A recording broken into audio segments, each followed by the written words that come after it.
अरे भर गईले नेमुआ सोहर गईले पतिया से नाहिले भर गईले नेमुआ सोहर गईले पतिया से नाहिले हो मोरे बारे बलमुआ से नाहिले मोरे बारे बलमुआ से नाहिले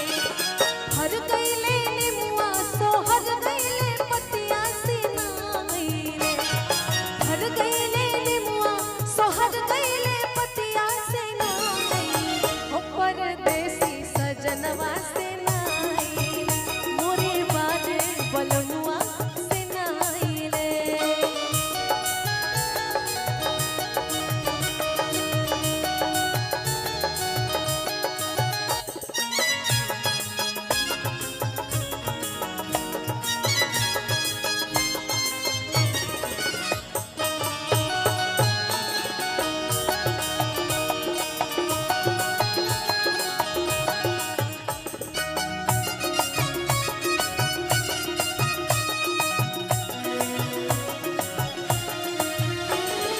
जो हम जनती पिया मोराई है टिसनवे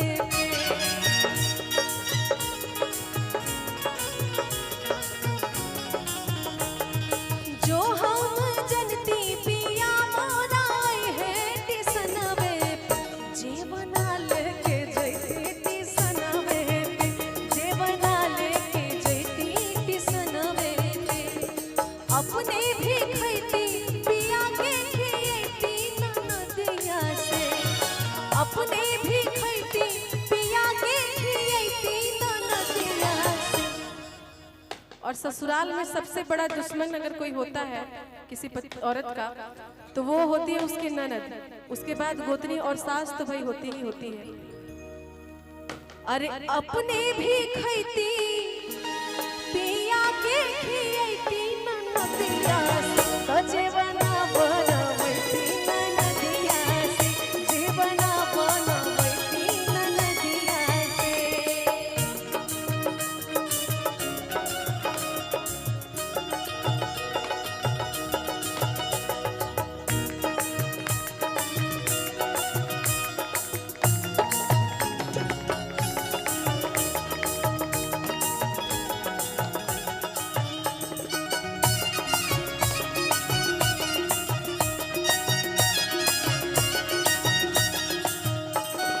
जो हम जनती पिया मोराई है टिसनवे पे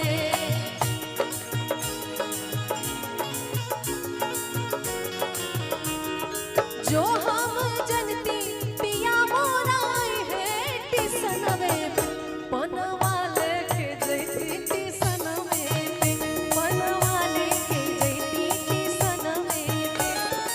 अपने भी खैती पिया के अपने भी खैती पिया के खैती देवरवा